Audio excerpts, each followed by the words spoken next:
Primeiro livro das Crônicas, capítulo 8. Benjamim foi pai de 5 filhos. São estes os seus nomes, por ordem de idade: Belá, Asbel, Aará, Noá e Rafa. Os descendentes de Belá foram Adar, Gera, Abiúde, Abizua, Naamã, Auá, Gera, Sefufã e Urã. Os descendentes de Eude foram Naamã, Aías e Gera. Eles foram chefes de famílias e moravam em Geba, mas foram obrigados a sair dali e ir morar em Manaate. Gera, o pai de Uzã e Aiúde, foi o chefe deles nessa mudança. Saaraim se divorciou das 2 mulheres que se chamavam Uzim e Baara. Algum tempo depois, quando estava morando na terra de Moabe, ele casou com Odes e teve com ela 7 filhos: Jobabe, Zíbia, Messa, Malcã, Jeús, Saquias e Mirma. Todos os seus filhos se tornaram chefes de famílias. Saaraim também teve 2 filhos com sua mulher Uzim. Os nomes deles eram Abitube e Eupaal. Eupaal foi pai de 3 filhos, Eber, Misã e Semede. Semede construiu as cidades de Ono e Lode e os povoados que ficavam ao seu redor. Berias e Sema foram os chefes das famílias que ficaram morando na cidade de Aijalon. Eles expulsaram os moradores da cidade de Gate. Entre os descendentes de Berias estavam Aiô, Sazaque, Jeremote, Zebadias, Arade, Éder, Micael, Ispa e Joá.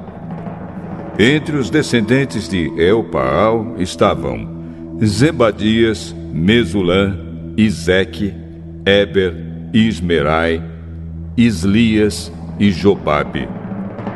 Entre os descendentes de Simei estavam Jaquim, Zicre, Zabde, Elienai, Ziletai, Eliel, Adaías, Beraías e Sinrate. Entre os descendentes de Sazaque estavam Ispan, Eber, Eliel, Abdom, Zicre, Anã, Ananias, Elão, Antotias, Ifdeias e Penuel. Entre os descendentes de Jeroão estavam Sanzerai, Searias, Atalias, Jaaresias, Elias e Zicre. Estes foram os primeiros chefes de famílias que moraram em Jerusalém e os seus principais descendentes. Jeiel fundou a cidade de Gibeão e ficou morando ali. A sua mulher se chamava Maacá e o seu filho mais velho, Abdon. Os seus outros filhos foram Zur, Quis, Baal, Ner, Nadab, Gedor, Aiô, Zequer e Miclote, o pai de Simeia. Os seus descendentes moravam em Jerusalém, perto das outras famílias do seu grupo de famílias. Ner foi pai de Quis, e Quis foi pai do rei Saul. Saul foi pai de 4 filhos: Jonatas, Malquizua, Abinadab e Esbaal.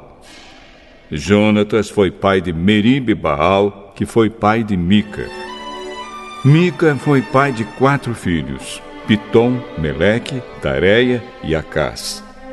Acás foi pai de Jeoada, e Jeoada foi pai de 3 filhos: Alemete, Asmavete e Zinri. Zinri foi pai de Moza. Moza foi pai de Bineá. Bineá foi pai de Rafa. Rafa foi pai de Eleasa, e Eleasa foi pai de Azel.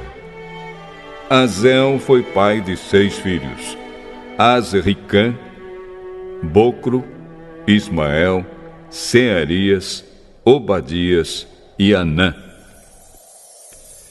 Ezeque, o irmão de Azel, foi pai de 3 filhos, Ulão, Jeús e Elifelete. Os filhos de Ulão foram famosos soldados e atiradores de flechas. Ulão teve 150 filhos e netos. Todos estes foram membros da tribo de Benjamim.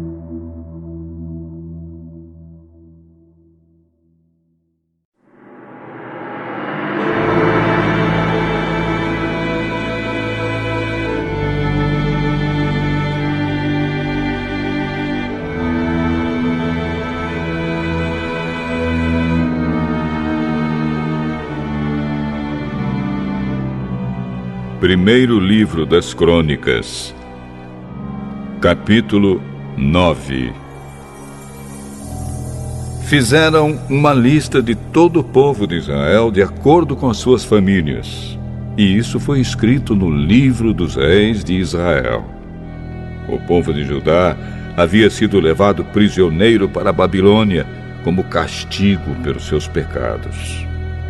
Os primeiros que voltaram a morar nas suas propriedades e nas suas cidades foram gente do povo, sacerdotes, levitas e servidores do templo. Pessoas das tribos de Judá, Benjamim, Efraim e Manassés foram morar em Jerusalém.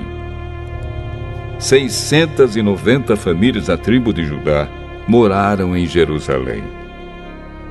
O líder dos descendentes de Pérez, filho de Judá, foi Utai, filho de Amiúde e neto de Onri.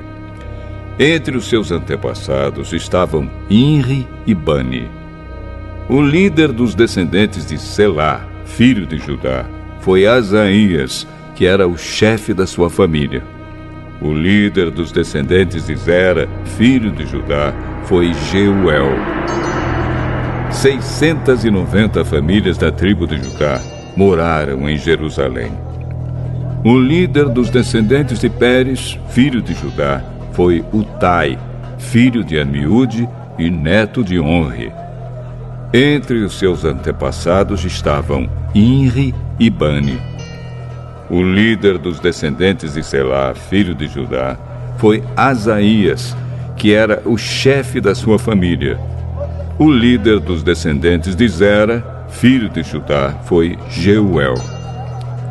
Moravam em Jerusalém os seguintes membros da tribo de Benjamim: Salo, filho de Mesulã, neto de Odavias e bisneto de Assenuá; Ibneias, filho de Jeroão; Elá, filho de Uzi e neto de Micre; Mesulã, filho de Cefatias, neto de Reuel e bisneto de Ibnijas. 956 famílias da tribo de Benjamim moravam em Jerusalém. Todos os homens cujos nomes foram mencionados eram chefes de famílias. Moravam em Jerusalém os seguintes sacerdotes: Jedaías, Jeoiaribe e Jaquim. Ali morava também Azarias, que era o administrador do templo. Ele era filho de Ilquias, neto de Mesulã, bisneto de Zadok, trineto de Meraiote e tetraneto de Aitube. Adaías, filho de Jeroão, neto de Pazur e bisneto de Malquias.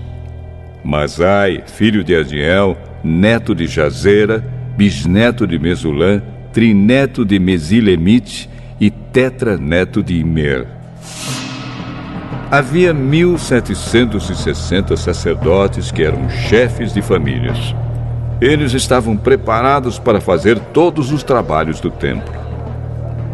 Moravam em Jerusalém os seguintes levitas: Semaías, filho de Assub, neto de Azricã e bisneto de Asabias.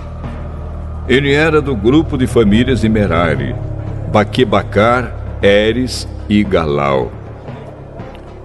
Matanias, filho de Mica, neto de Zicre e bisneto de Asaf.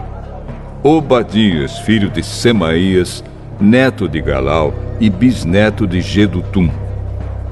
Berequias, filho de Asa e neto de Eucana, que morava nas terras que pertenciam à cidade de Netofa.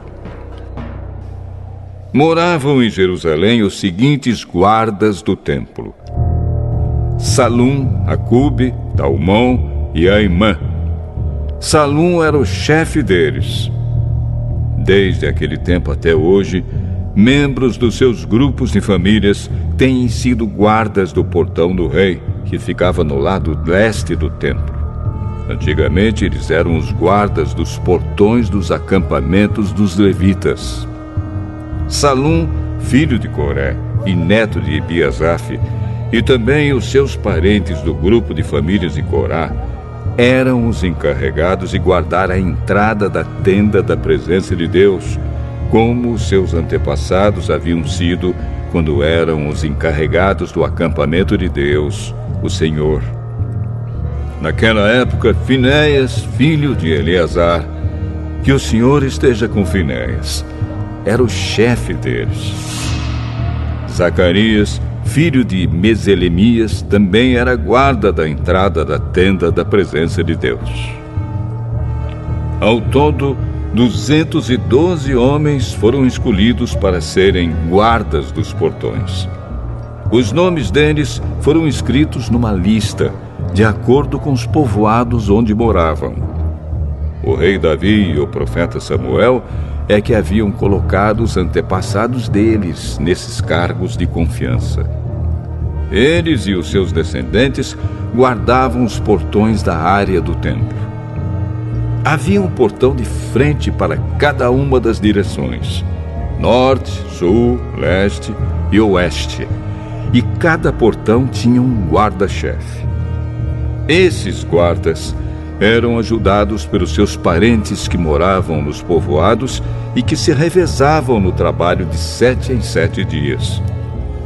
Os 4 guardas-chefes eram levitas e eram responsáveis por esse trabalho e também vigiavam os cômodos do templo e as coisas guardadas ali. Eles moravam perto do templo porque era seu dever guardá-lo e abrir os portões todas as manhãs. Os outros levitas eram responsáveis pelos objetos usados no culto. Todas as vezes que esses objetos eram usados, eles os contavam quando eram levados e quando eram devolvidos. Também havia levitas encarregados dos outros objetos sagrados e da farinha de trigo, do vinho, do azeite, do incenso e das especiarias. Mas os sacerdotes é que tinham a responsabilidade de misturar as especiarias. Um levita chamado Matitias, que era o filho mais velho de Salum, do grupo de famílias de Corá, era o encarregado de preparar as ofertas de pães. Membros do grupo de famílias de Coate estavam encarregados de fazer todos os sábados os pães sagrados para o templo. Algumas famílias de levitas eram responsáveis pela música no templo.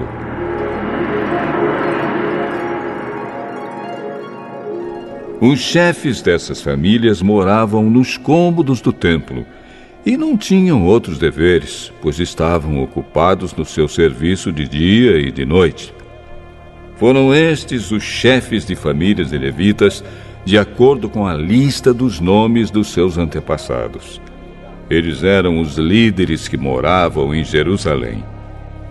Jeiel fundou a cidade de Gibeão e ficou morando ali.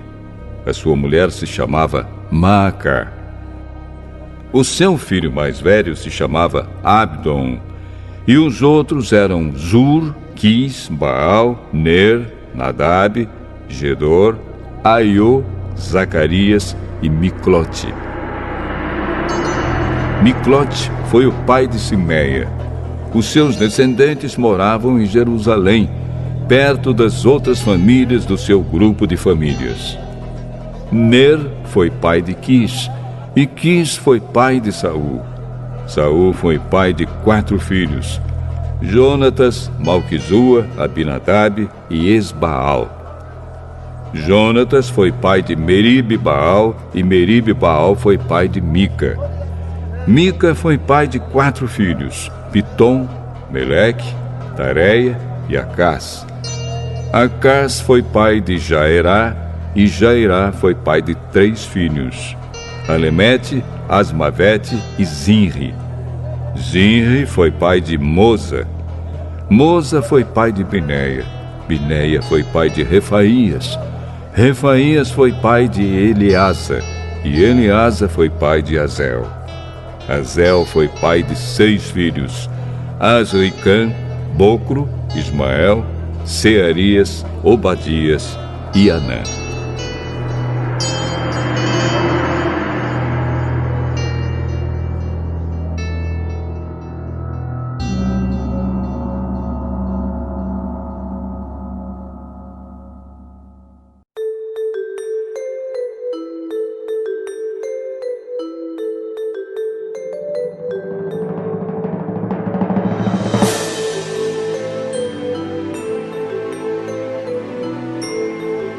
Apocalipse, capítulo 11. Depois disso, recebi uma régua de medir, parecida com um caniço, e me disseram: levante-se, tire as medidas do templo de Deus e do altar, e conte as pessoas que estão adorando no templo. Porém, não tire as medidas do pátio exterior do templo, pois esse pátio foi dado aos pagãos, que pisarão a cidade santa durante 42 meses.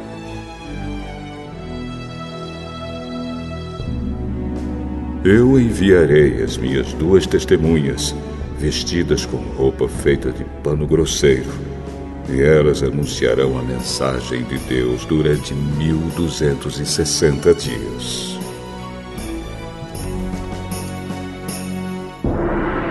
As 2 testemunhas são as 2 oliveiras e os 2 candelabros que estão em pé diante do Senhor do mundo inteiro. Se os seus inimigos tentam maltratá-las, sai fogo da boca dessas 2 testemunhas e acaba com eles. Assim, quem quiser maltratá-las precisa ser morto. Elas têm autoridade para fechar o céu a fim de que não chova durante o tempo em que anunciam a mensagem de Deus. Têm autoridade também sobre as águas para que virem sangue. Têm autoridade ainda para ferir a terra com todo tipo de pragas, quantas vezes quiserem. Quando as 2 testemunhas acabarem de anunciar a sua mensagem, o monstro que vem do abismo lutará contra elas. Ele vencerá e as matará, e os seus corpos ficarão na rua principal da grande cidade onde o senhor delas foi crucificado. O nome simbólico daquela cidade é Sodoma ou Egito. Durante 3 dias e meio, os povos de todas as nações, tribos, línguas e raças olharão para esses 2 corpos e não deixarão que sejam sepultados. Os povos da terra ficarão felizes com a morte dessas 2 testemunhas. Vão comemorar e mandar presentes uns aos outros, porque esses 2 profetas trouxeram muito sofrimento para a humanidade. Mas, depois desses 3 dias e meio, um sopro de vida veio de Deus e entrou neles. E eles se levantaram. E todas as pessoas que os viram ficaram com medo terrível. Aí os 2 profetas ouviram uma voz forte que vinha do céu. Subam aqui!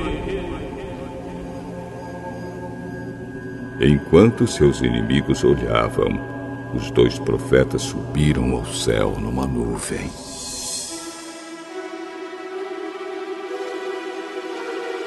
Naquele momento houve um violento terremoto.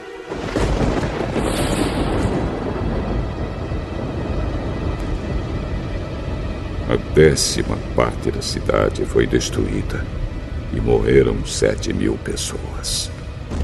As outras ficaram com muito medo e louvaram a grandeza do Deus do céu. O segundo ai já passou, mas olhem, o terceiro ai virá logo. Então o 7º anjo tocou a sua trombeta. E houve no céu vozes fortes que diziam: o poder para governar o mundo pertence agora a Deus, que é o Senhor nosso, e ao Messias que ele escolheu. E Deus reinará para todos sempre. Aí os 24 líderes que estavam sentados nos seus tronos diante de Deus ajoelharam-se, encostaram o rosto no chão e adoraram a Deus, dizendo: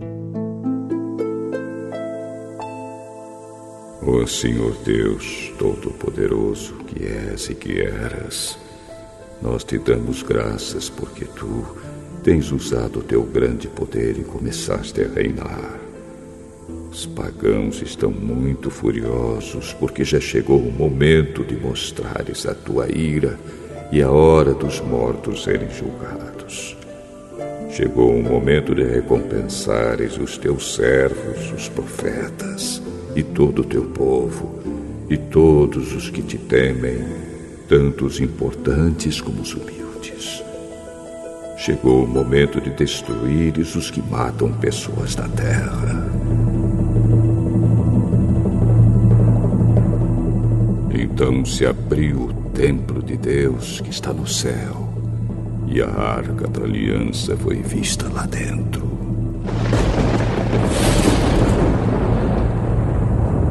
E houve relâmpagos, estrondos, trovões, um terremoto e uma forte chuva de pedra.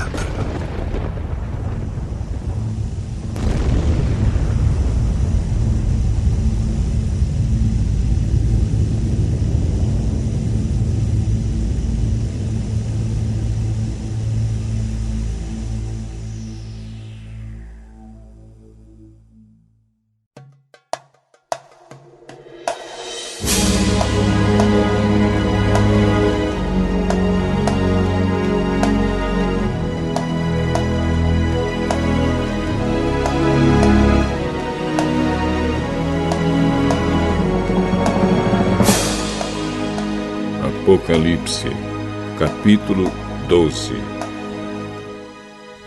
Então apareceu no céu um grande e misterioso sinal. Era uma mulher. O seu vestido era o sol. Debaixo dos seus pés estava a lua. E ela usava na cabeça uma coroa que tinha 12 estrelas. A mulher estava grávida e gritava com dores de parto.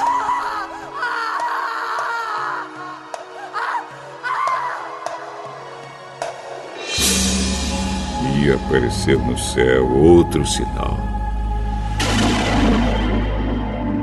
Era um enorme dragão vermelho com 7 cabeças e 10 chifres, e com uma coroa em cada cabeça.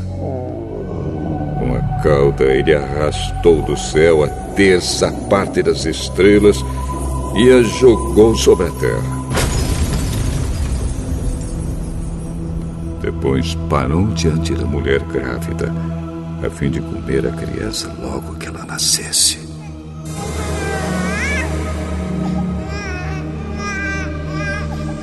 Então a mulher deu à luz um filho, que governará todas as nações com uma barra de ferro. Mas a criança foi tirada e levada para perto de Deus e do seu trono. A mulher fugiu para o deserto, onde Deus havia preparado um lugar para ela. Ali, ela será sustentada durante 1260 dias.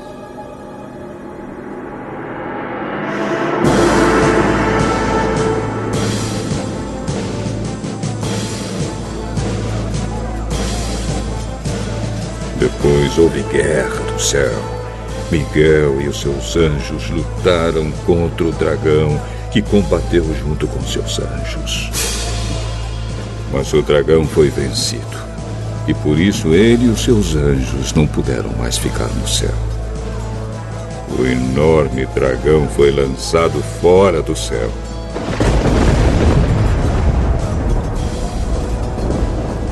Ele é aquela velha cobra, chamada Diabo ou Satanás, que leva todas as pessoas do mundo a pecar.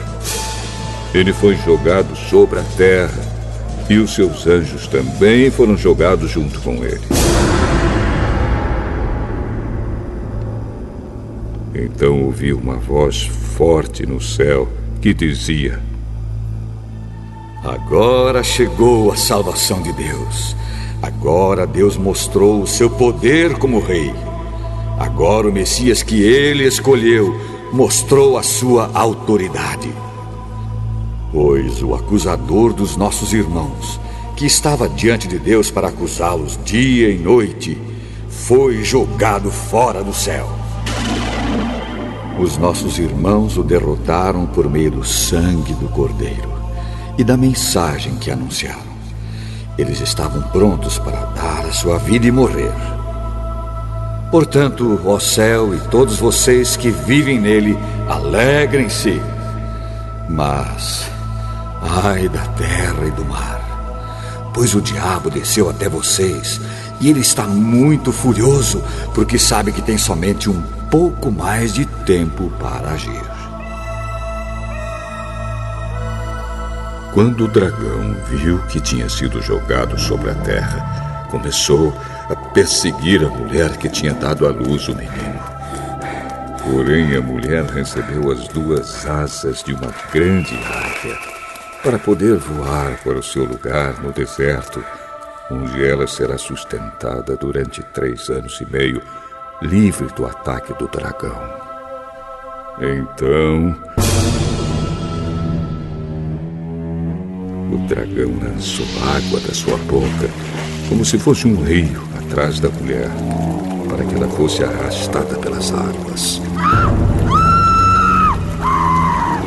Mas a terra ajudou a mulher, pois a própria terra abriu a boca e engoliu a água que tinha saído da boca do dragão. O dragão ficou furioso com a mulher e foi combater contra o resto dos descendentes dela, isto é, aqueles que obedecem aos mandamentos de Deus e são fiéis à verdade revelada por Jesus. E o dragão ficou de pé na praia.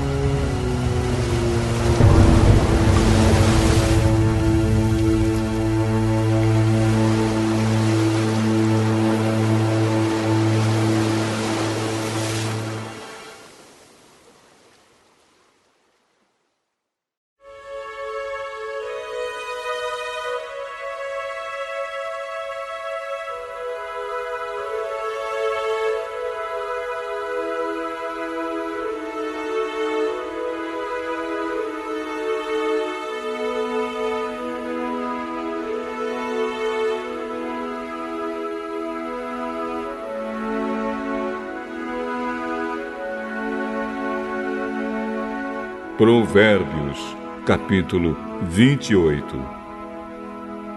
Os maus fogem, mesmo quando ninguém os persegue, mas o homem honesto é valente como um leão. Quando a nação tem líderes inteligentes e sensatos, ela se torna forte e firme, mas quando a nação peca, ela muda de governo a toda hora. Um pobre que explora outros pobres é como a chuva que destrói tudo e acaba com as colheitas.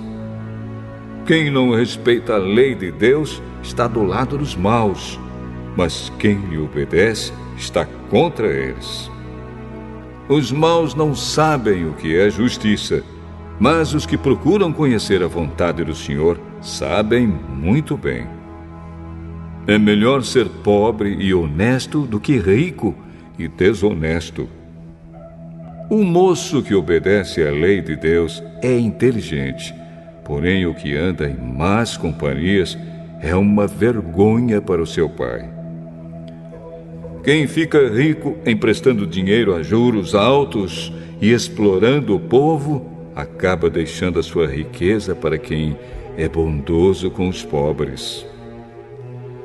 Deus despreza até as orações de quem não obedece à sua lei.